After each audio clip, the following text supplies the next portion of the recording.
So we're going to be running the poll where? On thecriticalbreakdown.com/vote. Yes. And I'll make sure we mentioned that earlier. So I'll copy-paste this to earlier. So if you hear it twice in one episode, you'll be confused. Yeah, if the 10th minute of unintelligent boxing conversation was too much for you and you turned it off, you'll be hearing this at the start. Yeah. Here comes the theme!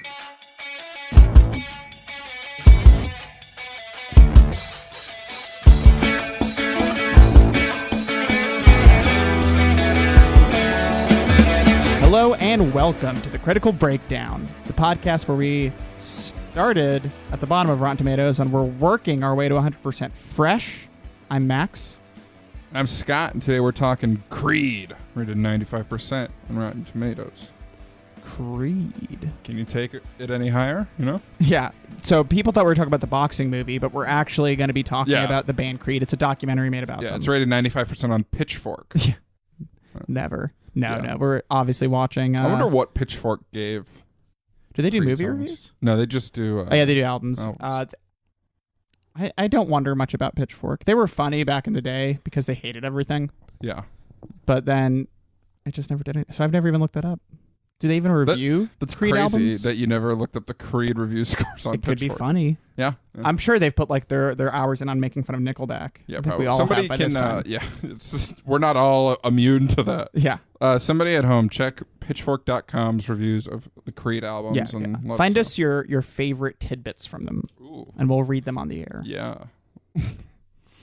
Yeah. Yeah. How's it going, man?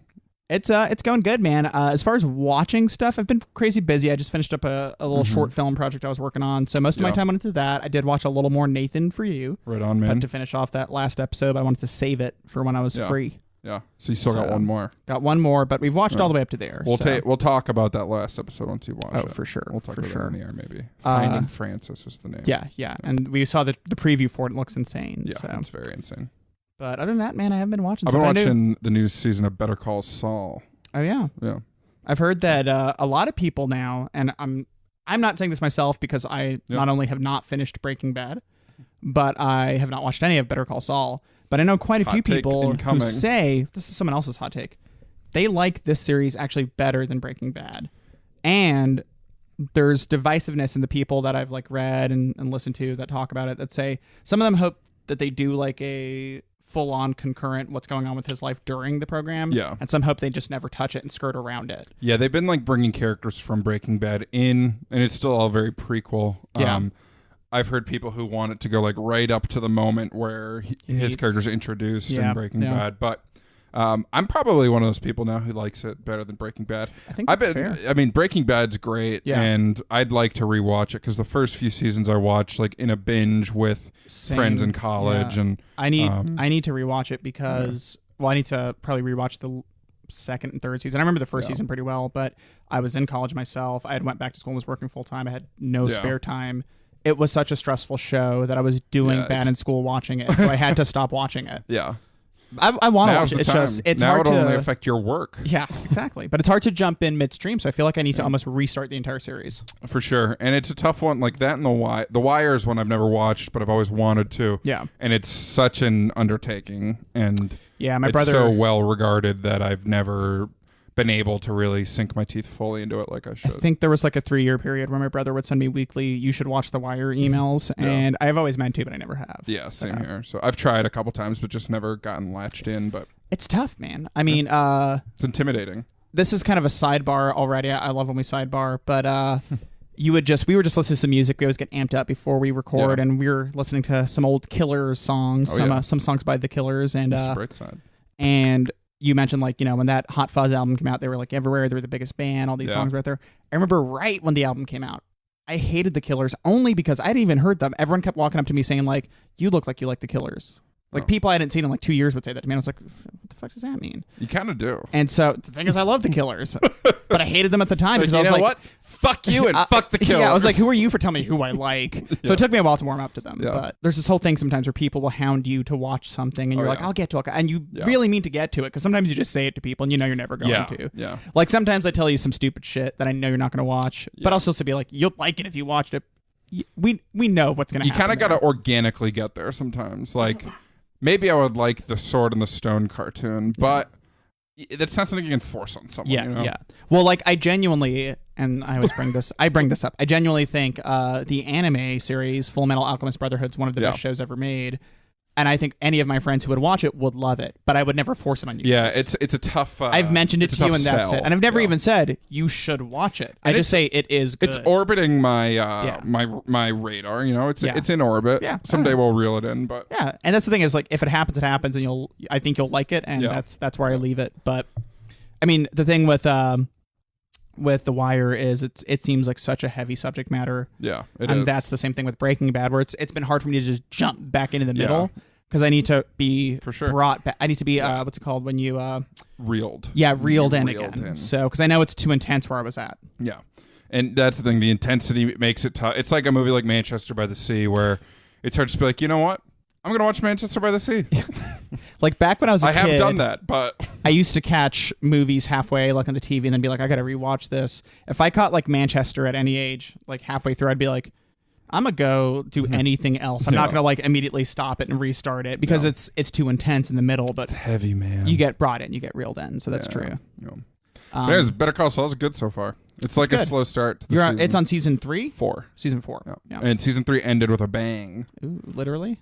Sort of. Because I know sometimes Breaking Bad ended with a bang. Yeah, you do know that. You know that much. Yeah. I like that, by the way. Yeah! Maybe I could turn it to a sound drop or something. Yeah, we'll see. Yeah. But anyways, we got more important subject matters to discuss. What's that, Scott? We got polls, baby. Polls! Baby. Yeah, we... for our new listeners, if you've made it this far in, at this 90th percentile, we are going week by week, and instead of just doing the weekly movie for one percentage, we split into 3. Max's choice, Scott's choice, which is this week, and then the listener's choice. Yeah, we were able to milk it because we don't know what we're going to do when we get to 100. Yeah, so. like a little vacation. Yeah. We were talking about just doing a weekly podcast about Santana's song Smooth, which is written and sang by Rob Thomas. Yeah. So we're talking about doing a weekly show on that, maybe. About how Rob Thomas built Santana's career. I won't say that. It'll be a point counterpoint. So, okay. Yeah. A Lincoln Douglas debate. But no. So in order to get the most out of the 90th percentile, really, because it's the best movies as said by critics. Pantheon. Since it's the cream of the crop, we were like, let's get the most out of this that we can. The creme de la creme. Because we easily spent 55 to 60 weeks watching some of the worst movies ever made. And that doesn't even necessarily mean that's the first, in a row, because some of those were good, even though they're bad rated, and some of them were genuinely bad. Then there was a lot of meh. There was a lot of meh in between there. Yeah. And then we hit the stuff that was inarguably good, even if we didn't care for it. Intriguing. Yeah. And so since then, we've been on, interesting stuff. Yeah. So what are our interesting stuffs that the fans can choose this coming week? Well, this is a good little set because for me on these little polls, it's usually I've seen 2 or 3 of them. This is the first time. You know what I'm saying? Come on, dude, they're the biggest. On this one, I'm excited because I've seen all 4 of these. Yeah, I've only seen one of these. I can rank them and how much I like them, but I do like all of them. Ooh. And let's go through them. Do it ranked, dude. You want me to do them ranked? Best? Yeah, baby. Least favorite to most favorite? Now, give us the most favorite first. You sure? Yeah. Okay.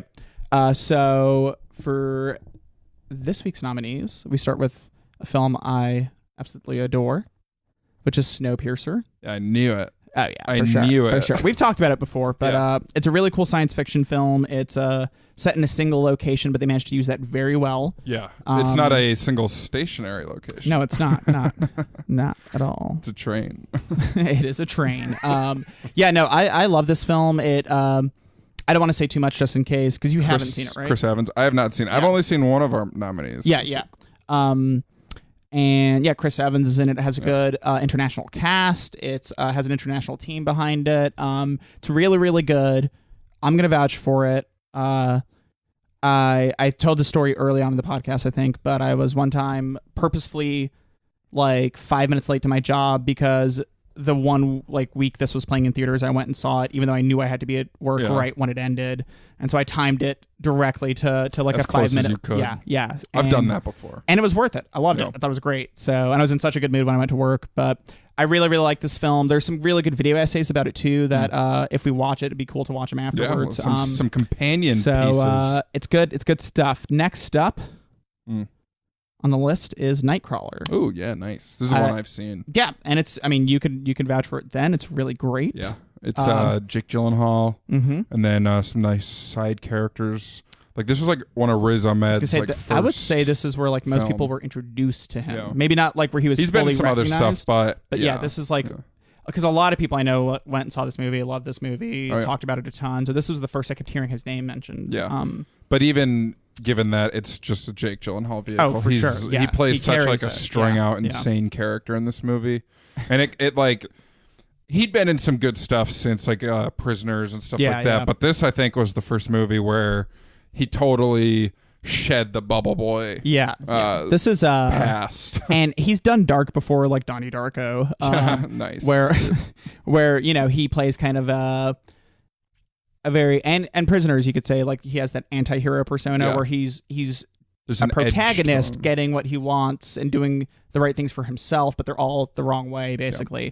And this one, definitely an anti-hero, but in the weirdest, most unique way. Yeah, it's weird. You root for him, but everything he does from like the third, like 1/3 point of the movie and on, you don't root for. Like it's kind of despicable. No, it gets too far. Yeah. But in the first 10 minutes, you see him doing shitty things that you're rooting for. It's very strange. Like it's like his drive is at first, it's like endearing, and then it's like, okay, dude, like like you just crossed the fucking line, man. Well, that's a good one. I've been meaning to rewatch it too, so I'll rewatch it regardless. If you guys vote for that one, it's gonna be great. Yeah, we'll be excited. What else could they vote for and it'd still be great?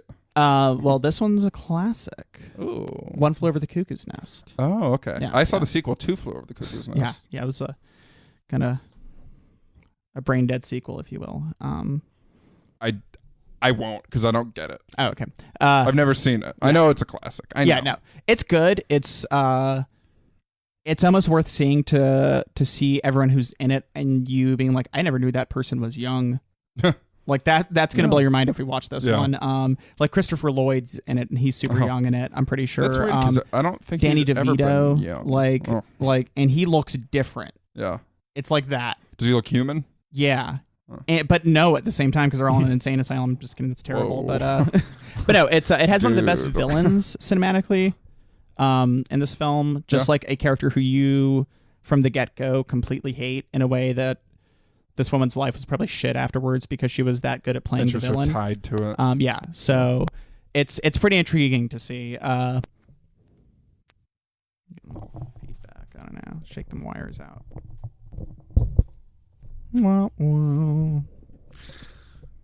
Correction.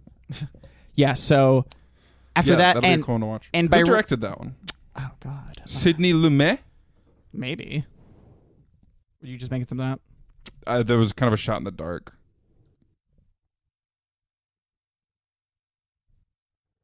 Milos Forman. It was directed by Milos Forman. Oh, right. Yeah. Also known for directing. Oh, did he do Amadeus? Amadeus, yeah. The People vs. Larry Flint and Man on the Moon. Yeah, People vs. Larry Flint. That's Woody Harrelson, isn't it? Yeah. Yep. Nice. And Man on the Moon is Jim Carrey, correct? Yeah, that sounds right. Yeah. That's right. Cool, dude. That's right. And by ranking these this way, I'm not trying to diss any of the films because I actually enjoyed all these films. But you're really dropping a turd on True Grit. Coming in last is True Grit. You should have said I was dropping a shit on True Grit. But okay. Do you want to do it again? No. You dropped a shit on True Grit. No, True Grit was good. It's had a real fall from grace here. It was my original choice. Yeah. But I begged to switch to Creed. Yeah. The first. We'll get to that in a second. Oh. In a second, though. Yeah. No, I mean, I don't know. But the first more, what? Though. The first Creed 2 trailer got me real jazzed for Creed. It was. Yeah. Wearing his Apollo Creed shorts around the house, and I couldn't deny him, you know? No, because they're very revealing. Yeah. While they're kind of long boxer shorts in the film, Scott just wears like the really short versions. They're long in the back, short in the front. Yeah. No, so True Grit. I mean, you know, we've hit the Western genre and we've hit the Coen Brothers we genre. Did some Tombstone. We've really banged the Coen drum. Yeah. So I feel like we've covered our bases. But if we talk about it, it's a good movie to talk about. Obviously, so I don't very mind, well regarded. You know? A young Haley Steinfeld, right? Yeah. Is that her name? Steinfeld? I think so. Steinfeld. It's so close to Seinfeld, what I said, that it's confusing. I feel like it was wrong, but I trust you blindly.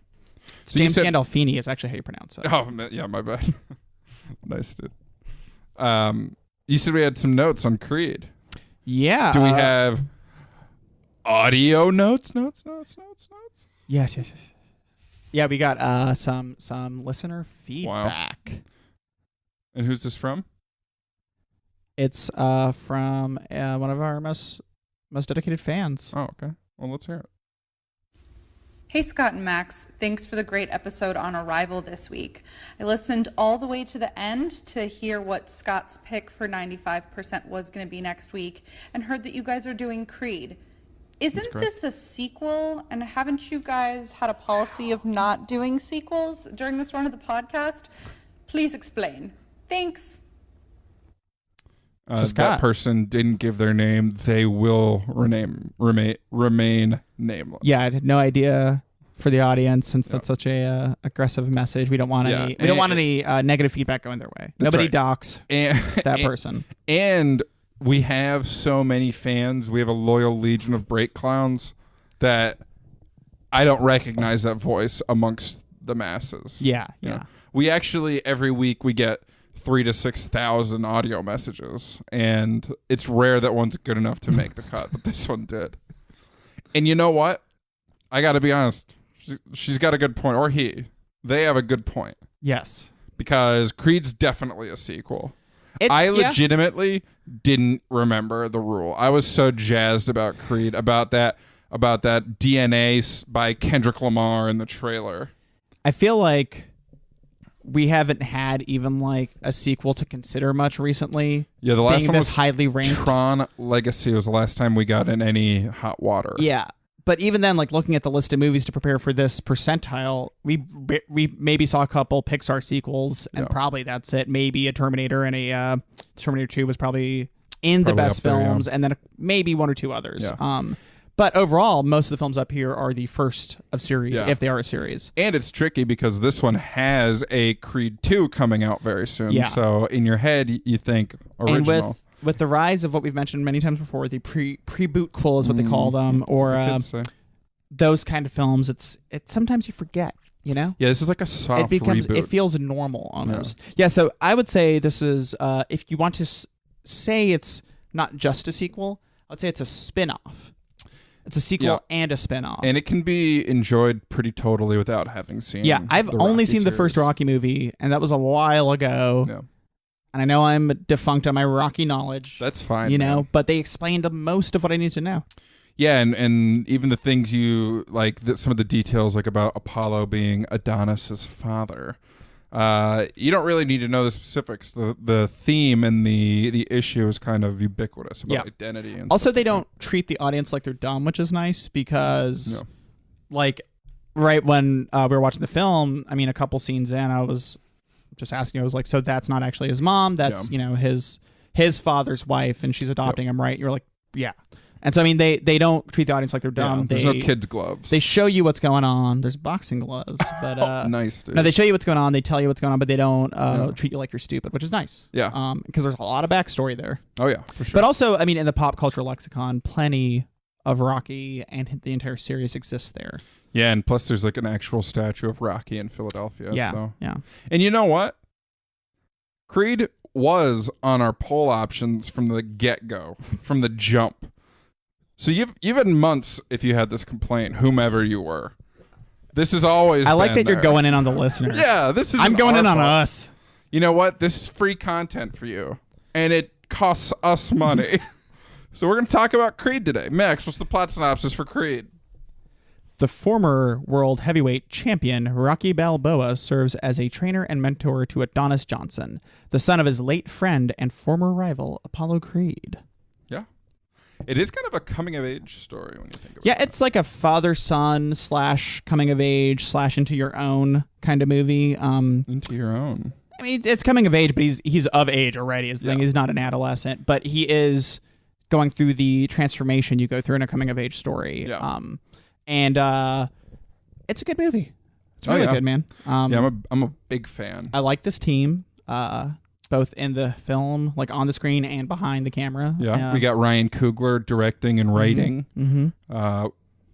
Michael B. Jordan starring. Yeah, and Coogler wrote this with Aaron Covington, who he's worked with before. Yeah, and they did confer with Stallone on the screenplay, but Stallone didn't really write any of it. He probably gave strong feedback because this is the first full-on Rocky movie that he didn't write. Yeah. Which actually surprised me when I learned that he'd written all the other. Yeah. The Image, and we talked about it a little bit around Judge Dredd, probably. Or Stop or Your Mom Will Shoot. Stop or My Mom Will Shoot. Or Twins, we talked about Stallone a bit because he was up for the role. But I just don't picture Sylvester Stallone writing a film, you know? Yeah. Just because it's like he has such like a meathead persona. And you think of him more in front of the camera rather than behind, but he's had a fair share of experience behind the camera. It's pretty interesting. Sure. Yeah. And he wrote Creed 2, and a lot of people thought he was going to direct, but it ended up being, I believe Stephen Capel is the guy's name. Mm. But he hasn't had like a big blockbuster come out yet, but directing Creed 2. But he's obviously very involved creatively with the direction of the series. So, yeah. I mean, and makes sense. Yeah, I mean, it's so him that... Yeah, he's kind of unified with it. And Creed's kind of a return to the series after Rocky Balboa came out in, what was it, 2006, 2007? 2006. And it wasn't as well regarded as the past Rocky movies. I know in Rocky Balboa, Rocky himself gets in the ring again at like age 60. That was kind of a jump the shark moment for a lot of fans of the Rocky series. And there was a lot with like the father-son relationship between Rocky and I believe Robin was their son's name. Yeah. So it needed kind of a soft reboot. And what's interesting with that is one of the reasons Talia Shire, who played Adrian, wasn't in that film was because contractual disagreements between her and MGM. Interesting. And so they did the thing the studios do, and they wrote out the character as dying of cancer. And that movie focuses a lot on him and his character, their son, that character, those characters' son, played by Milo Ventimiglia. What's his face? Jess from Gilmore Girls. That's what I know him as. The dude from. I know who you're talking about. I want to actually say his name though. Milo Ventimiglia. Yeah. So I'll just say the movie. It's about him. Yeah, the guy from This Is Us, Milo Ventimiglia. Yeah. It's about their father-son relationship. Like you said, not too many people are like crazy about that film, but it's interesting how this one, Creed, is very much about father-son relationships. Yeah. How you can, kind of supplant that in a way, but also what's interesting is Sylvester Stallone's actual son, Sage Stallone, died, I think in 2012. Oh. And he was very hesitant to even jump into doing this kind of film. Yeah. And one of the things Coogler talked to him about was like kind of helping him heal over that. And Stallone very much saw this movie as a way for him to heal his own loss, basically. So, because he very much was still grieving about losing a son. So in this film, I think that shows a lot because it very much... Rocky is still grieving over his own losses, and you can see it, and it's played very well. I mean, Stallone, like you said, he gets this one persona, like personified in pop culture, and I mean, when he's acting, he's a really good actor for sure. He got nominated for the Academy Award for Best Supporting Actor for this.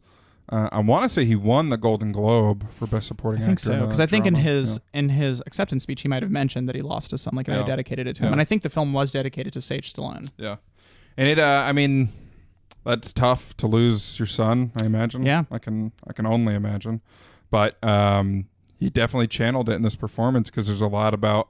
There's a moment where he gets non-Hodgkin's lymphoma, or Rocky does.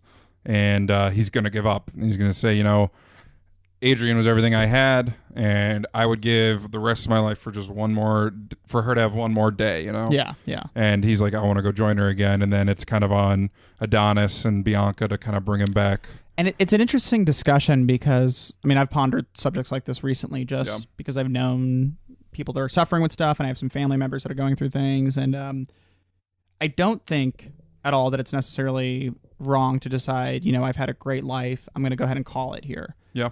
But I don't think that's what Rocky was doing in the film. And I think that's why it was important for him and Creed to kind of have that relationship and learn from each other and stuff, because he just seemed like, I'm tossing in, like I'm done. It wasn't I've had a good life, I'm ready to move on. It wasn't that. It didn't seem like that to me. So it did feel good that him and Adonis were him and Donnie were learning and growing from each other, basically. Yeah, and plus Adonis was so desperate for a father figure, even if whether or not he realized that he was. Yeah. That like when Rocky actually when he finally warmed up Rocky to training him, it affected both of them in a positive way. But like Michael B. Jordan does a really good job because he plays a character who's very vulnerable, but also like has a very tough. Yeah, he doesn't come off as shitty ever, and that's that'd be an easy role to come off as shitty with the wrong actor. A cocky character can easily come across as just a shithead. Yeah. But you need to be able to root for the Adonis character in this. And in the end, you finally fully understand it when he voices, what's been bothering him the whole time. Yeah. And that was super powerful. That I was like, wow, like I didn't expect to be hit by it. And in the film, I assume you guys have, if you're listening this far, you've seen the movie. Yeah. In his final showdown there with Pretty Ricky Conlon. Conlon, yeah. He says that he's basically fighting to prove he's not a mistake. Yeah.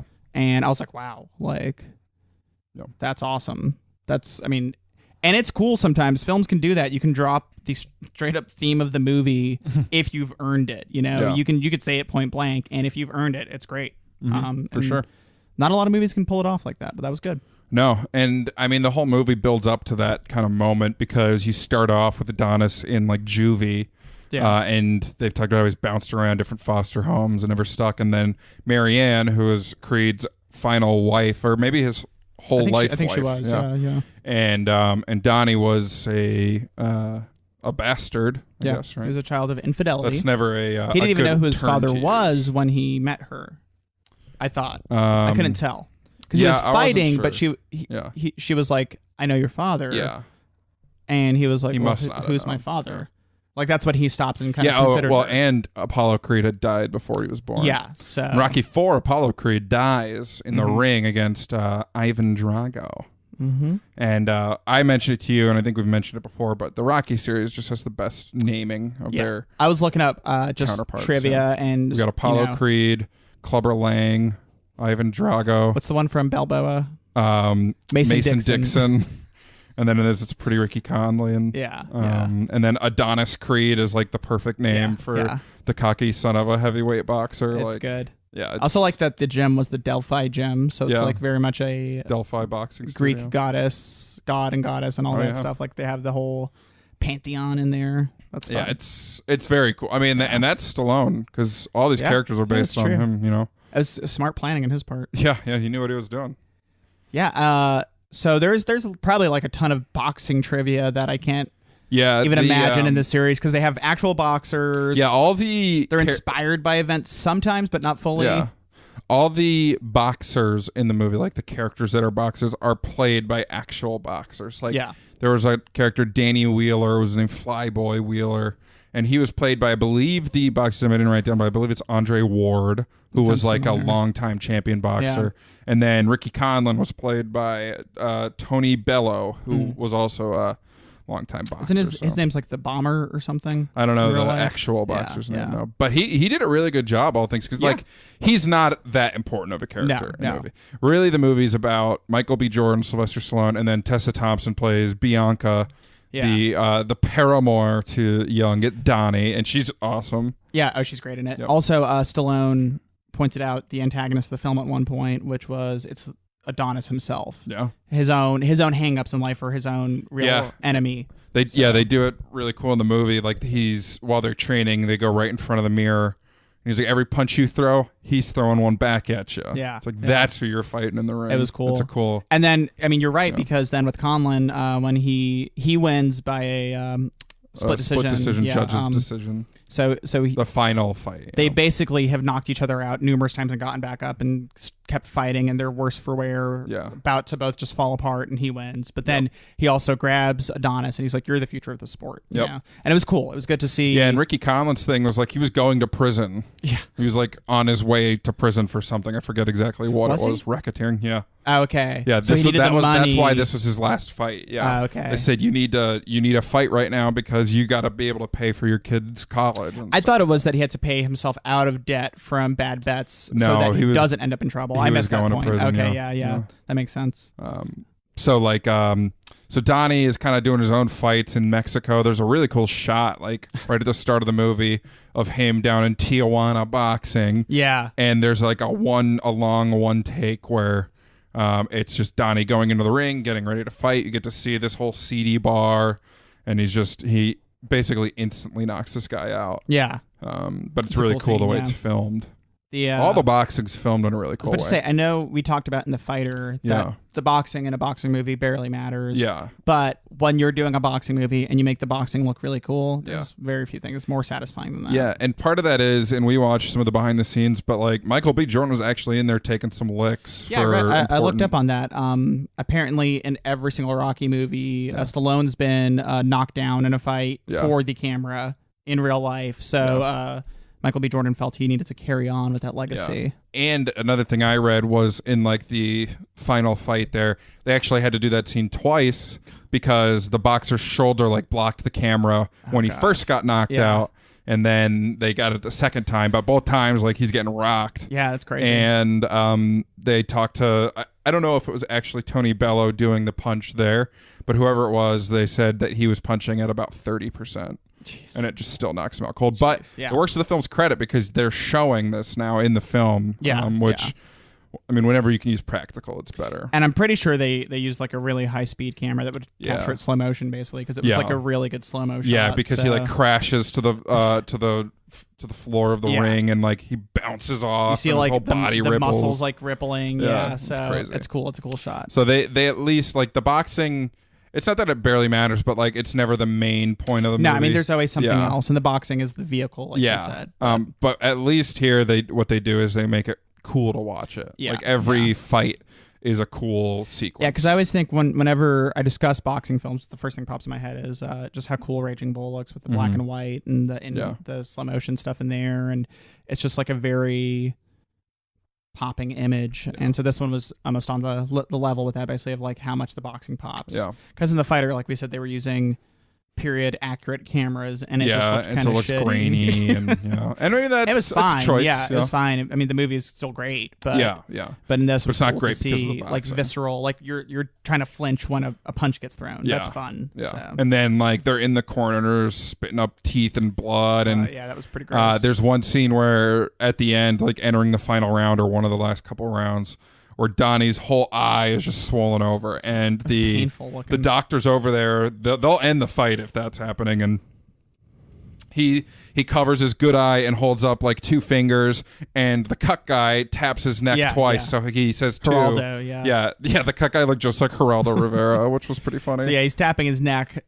Yeah, so then cool. Donnie knows he can't actually see it, but he knows somebody's there. So super dangerous, but super cool. Yeah, reckless, one could say, but. Yeah, so this movie does a couple things really, really well, which is important for a boxing film, which is montages. Oh yeah, tons of montages. I mean, Rocky set the tone for training. Like montages, if you're going to do a training montage, follow these types of films basically. And there was a good like catch this chicken. Yeah, that's a classic montage moment. There was jumping rope. One of my favorite training scenes in the movie is. They've got this camera that's probably way far out of the ring, like zoomed straight diagonal across, and they've got a rope or some type of string or something, and Donnie's like ducking under and throwing a punch and coming back over the other side, but it's shot really cool. It's right before Rocky discovers he has the cancer. Yeah. Because Rocky's back there. The camera's almost focused on Rocky, and like Michael B. Jordan's coming in closer and closer to the screen. No, it's super cool because that zoom, how far it is, like it distorts a lot of the image in a weird way where you're somehow close to the rope but close to them, and the wall's close behind them, but it's all far at the same time. So it's really it just gives kind of like an important look to it.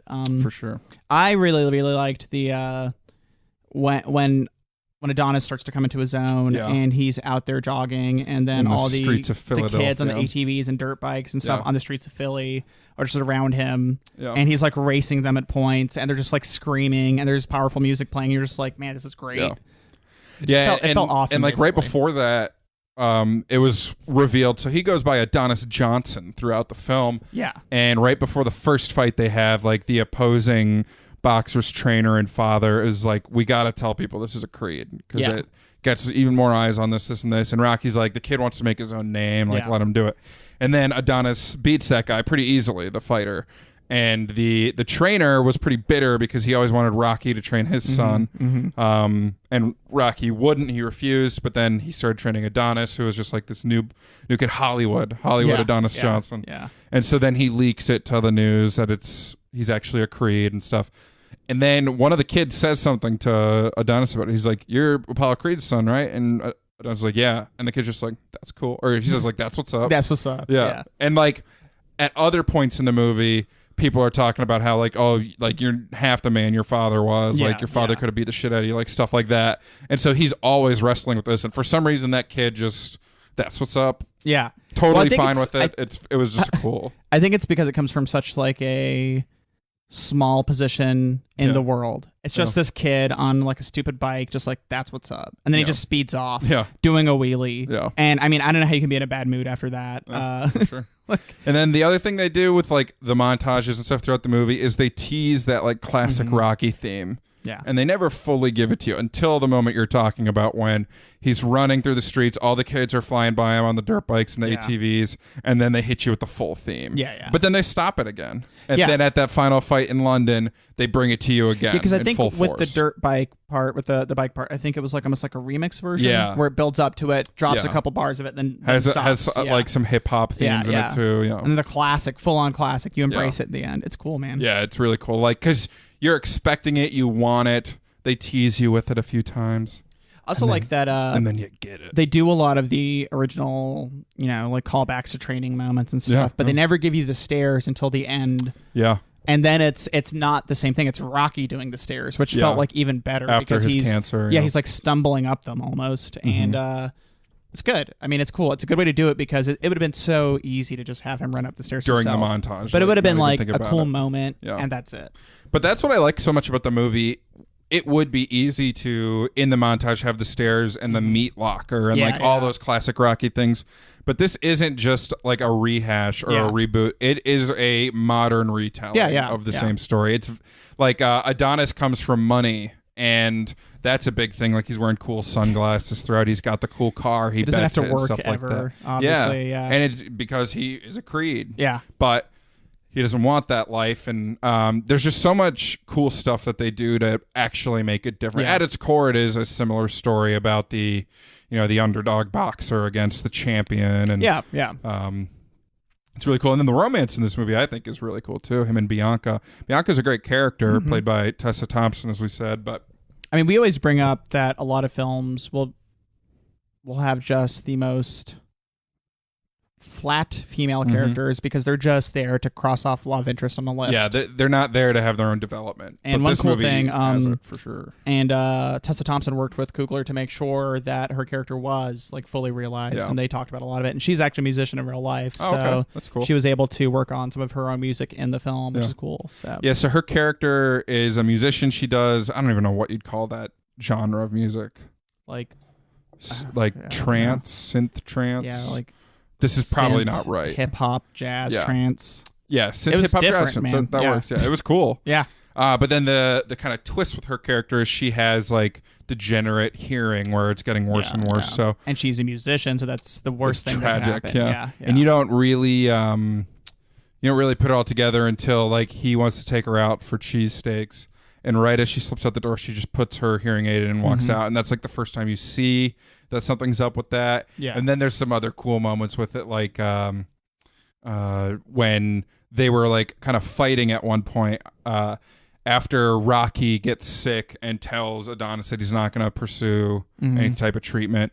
they go to one of her or Adonis goes to a concert of hers and gets in a fight with like the headliner. And so dude, it's before he accepts who he is, but and he's angry still. But he gets called him Baby Creed. Baby right? Creed, yeah. Which I was kind of hoping he would take on as a name. Baby Creed. It's kind of a cool name. Adonis Baby Creed Johnson. Yeah.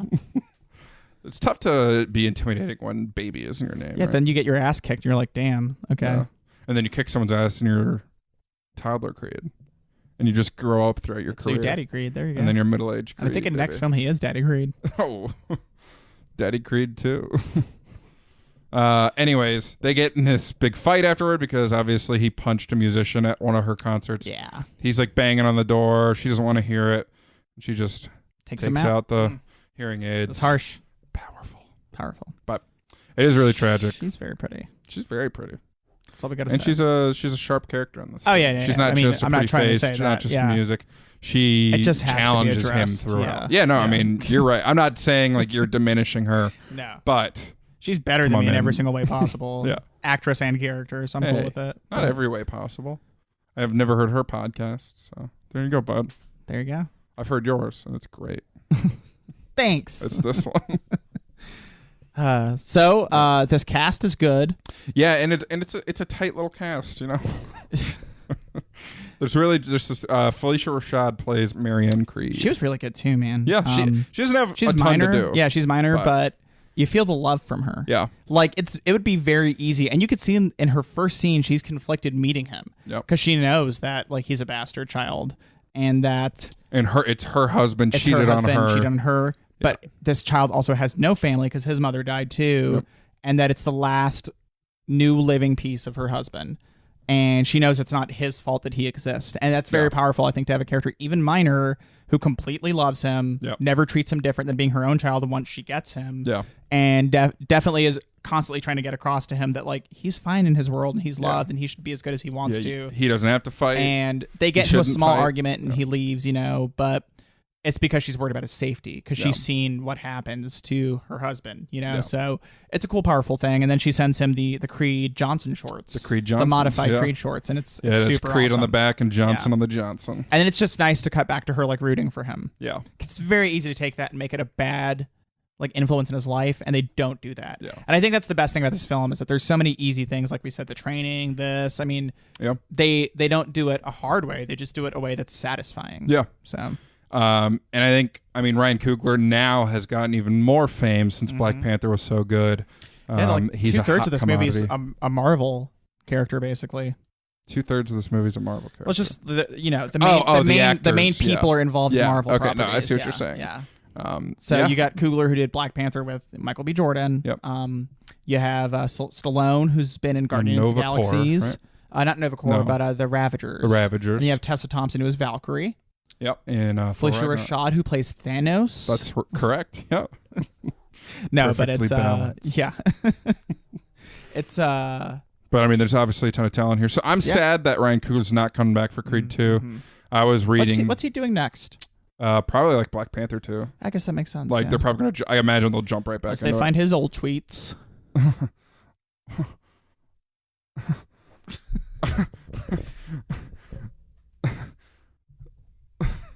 Hopefully not. Hopefully not. But the original shooting schedule and stuff for Creed, they were trying to bring Ryan Coogler back, but he couldn't because he was committed to Black Panther. Mm-hmm. And then the Creed 2 production got delayed anyways, but at that point they'd already moved on and Coogler didn't want to jump back in, and which sucks because he's really. Fruitvale Station was his first movie with Michael B. Jordan, and that's also really good. Yeah. And then Creed had a $35 million budget. It's another step up, and then Black Panther is obviously MCU, and made so to see what he does, all the money. Yeah. So I was reading actually that his next movie is going to have a $500 million budget. They're going to just make $1 trillion. Yeah.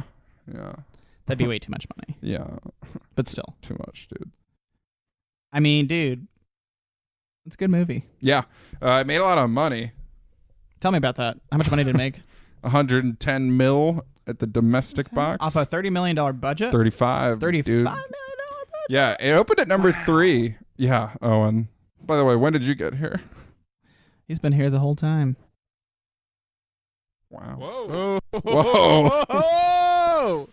It came out Thanksgiving weekend of 2015, November 27th, 2015. Yeah.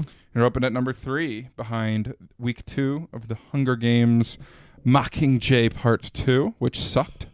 Yeah. And The Good Dinosaur, which kind of felt like a waste of a Pixar movie to me. Yeah, I was going to say, I feel like nobody That's like the first Pixar movie that's probably ever come out other than the Cars series, where seeing the trailer I was like, I literally don't care about that at all. Yeah.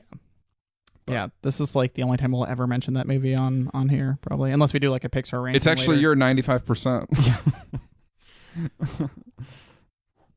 I was just trying to write down Theodore Rex, and you thought I wrote down The Good Dinosaur. Yeah. That's what happened. But a classic mistake. But. Yeah. No, I think Theodore Rex was like a 5%er. So what would you name a Rocky villain? Creed 2 is gonna have Ivan Drago's son, I believe. I forget his name, but it's like a classic Russian name. Yeah. I'd probably go with something Latino, but I'll have to think about it for a second. Maybe I'd do something like a conquistador name. Okay, Vasco da Gama. Yeah. Like a Ponce de Leon thing, but like Punch de Leon. Ooh, Punch de Leon. No, that's good. That'd be it. Yeah. Or it could be like Punch could be the nickname. Yeah. What's a Latin name that begins with a P? I mean, there's many. They're usually just Bible names. So. What about like he could be Philippe de Leon, Punch de Leon. Yeah, that could work. Philippe's not. Philippe's Spanish. Yeah, no, it is. That's what I was saying. What about you? Mine would be it would be I didn't think you would counter with the same question. What about like a Mexican boxer named like Rio Grande? We're taking the Rocky series to Latin America. Let's be real, that's most of the boxers out there anyway. So. Yeah, that's true. Who's your favorite boxer of all time? I don't have one. We're not big boxers. Yeah. I find it a little gross to watch. Yeah. A little too much meat. You know? What was that laugh? It's just funny. You know, like UFC is even worse. Meat. But like, UFC, can't watch man, that's something unique right there. Too violent for me, man. The weird thing about UFC is just like people get really into that, and I think honestly it's taken away a lot from the boxing fandom. For sure has. But it's intense. But then there's so much hype, and I feel like all these matches that get hyped are a lot way shorter than even like big boxing matches, because I remember some of the big fights would always be hyped up, pay-per-view. My dad's freaking out. All the friends are over, and it's like a $200 pay-per-view. It's like 45 minutes later they're done. Yeah, like with the actual, the fight, if it even lasts that long. Well, UFC has like 5 rounds. Yeah. And but I know a lot with rounds. With UFC, it's always just boom. These big fights are over within a minute. Yeah, or then there was like in boxing, it was Floyd Mayweather and Manny Pacquiao who just had a really boring long fight. Yeah. And like it was never that close. In the movie boxing, you can make it super exciting with cinematography and it's story. Rarely that exciting. Like a 12-round fight is going to be not as exciting as a shorter one. But let's say they made you the commissioner of the NBO, the National Boxing Organization. I just made that up. That's probably not a name. I'm interested. What is your move to get boxing back in the limelight? Like, what do you do? I've got an idea. A third boxer. No. Okay. 3 dimensions. Man, you've already taken this title instead as of commissioner. A square, it's a cube they have to fight in. It's like Ender's Game, but boxing. So the cube just means that there's actual walls and a roof? Yeah, it's 0G now. Oh, it's 0G. That's the bigger twist. Yeah. The cube doesn't really matter. Well, instead of just 0G. a square, it's like boom. So I mean, the square, when you think about it, is also kind of a cube. Well, I just mean instead of a flat surface, they're fighting on that many surfaces. There's another plane. Yeah, multi-G. I don't know what you'd call it. So you're just rejecting my third boxer idea? How would you do 3 boxers, man? It would be very difficult for all 3. Yes. It would be a lot more political. I don't know. This would be like bringing Survivor into the ring. Yeah. Alliances. Tribal Council. That's what I'd name my fist. My right hook. Tribal Council. You've been voted out. The other one's Probst. Tribal Council. Yeah. Immunity Idol is the left fist. No wonder the I'll have NBO to see some diagrams. I'll have to see some diagrams of 3-piece and 3-person boxing. I don't think you want to. It's gross. Well, it might work in my 0G boxing ring that I'm making. That's true. That's true. There's a lot more room for them to move. Yeah. How would you train for that too? I mean, the ISS, International Space Station. Yeah. That would be a pay-per-view ticket. The title card fight: 3 boxers, 1 cube, 1 space. We fly them up to the ISS. Yeah, dude. I'm just saying, NBO. If you're a real thing, give us a call. Yeah, I think Max it's just HBO. I feel like all the boxing's HBO. I don't even know if that's true anymore. Those pay-per-views aren't HBO, right? That's true. That's the only one. I mean, the only time you ever hear about boxing outside of the movies is like once every 7 years when there's a fight that's like important for whatever reason. What's lost more fan base, boxing or baseball? It's I mean, baseball was always bigger than boxing, so baseball's definitely fallen off. As far as quantity, baseball probably, but as far as percentage-wise, I don't know. I wonder. And then there's probably a lot of like entrenched boxing fans who, like, not that soccer or football or basketball are all that similar to baseball, but in the team sports realm, like you can watch another. Versus, Whereas boxing, really, the only thing you could lose it to is UFC, like for the combat. Realistically, with boxing, I think if you wanted to bring more people in, lowering the bar of entry into being an audience member, not just like having to watch it pay-per-view for the big stuff or have HBO, because I feel like that's the only 2 spots you can watch boxing. Yeah. Obviously, it's violent, so that's hard to get it on just night TV because football can be violent, but football's not blood and teeth violent, and like bruised eyes and stuff like that. So that's a big thing. But also, I feel like to watch boxing in real life, you have to go to Las Vegas and go to one of the big matches. I mean, one of the big, events, the big bouts. And it's super expensive because the first 5 rows are always starting with A-list celebrities, moving back to D-list celebrities, all bunched up together. Yeah. And Kathy Griffin used to have a reserved seat, but she's no longer even a D-lister. I think boxing likes to maintain that kind of prestige. And I get it to a degree. Because UFC is kind of the same way, though. Like, the biggest fights are big pay-per-views, too. And it used to just be on Spike TV, I feel like. Yeah, it used to just be like, the only famous person you see there is Joe Rogan because he's fighting half the time. But now he's actually it's just the replacement if one of the guys doesn't show up. Now it's just Joe Rogan. So many people. I mean, it's just everyone. And then there's, I feel like WWE has made kind of a resurgence, at least in the internet memery and... No, I mean, I realized this past week, my timeline was full of people talking about...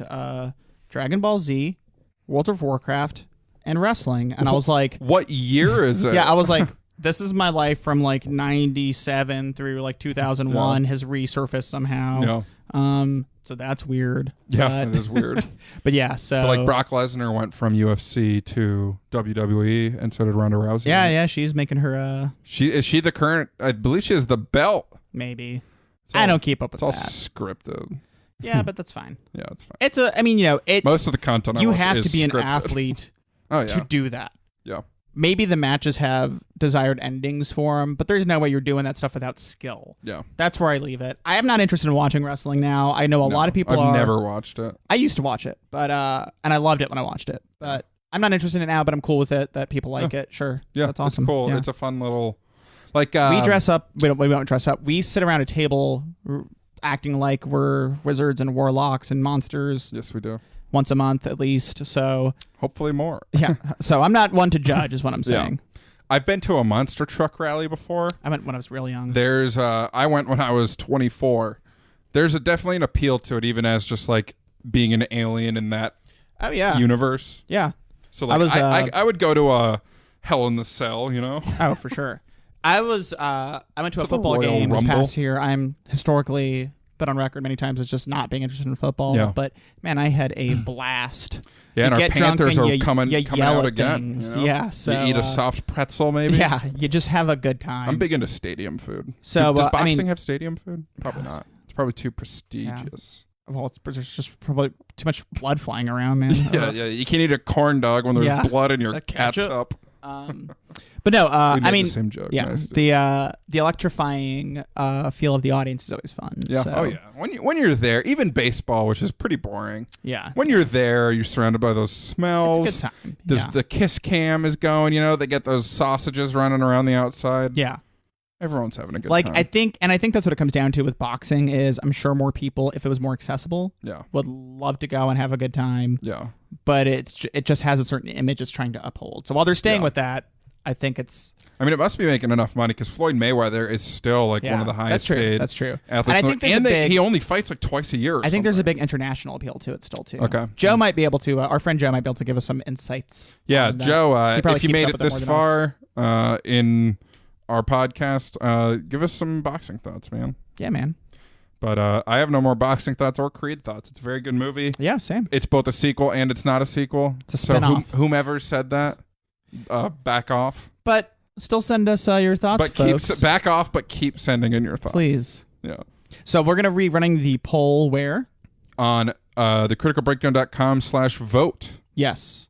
And I'll make sure we mentioned that earlier. So I'll copy-paste this to earlier. So if you hear it twice in one episode, you'll be confused. Yeah, if the 10th minute of unintelligent boxing conversation was too much for you and you turned it off, you'll be hearing this at the start. Yeah. You can also vote on Twitter at BreakdownCast. Mm-hmm. And then if you check out our Facebook page, it's Critical Breakdown. Facebook.com/Critical Breakdown. Links for everything's there too. Yep. We'll have links up. Yep. You can find me trying to talk to Tessa Thompson while she takes out her hearing aids. That's accurate. Or you can find me at Max Rivera Film on Twitter. You can find me getting authentic cheesesteaks with my new neighbor from Hollywood. Or you can find me on Instagram or Twitter at breakdown_Scott. You can find me on Letterboxd at Stenin2. I'm on Letterboxd as Max Rivera Film, but I haven't used it in a while. Oh. So, sorry, guys. What can you do? As usual, our music was done by Jason Brown. Our show artwork was done by Josh Rivera. Yeah, and we're the podcast Boxers Heavyweight. And Wally's the podcast Welterweight. Ooh, I love it.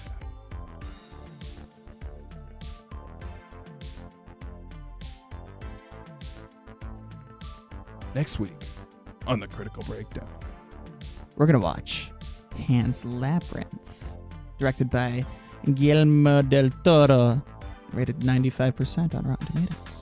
I've always been proficient with the pan flute. Well, you're in luck, my friend. That flute's named after him.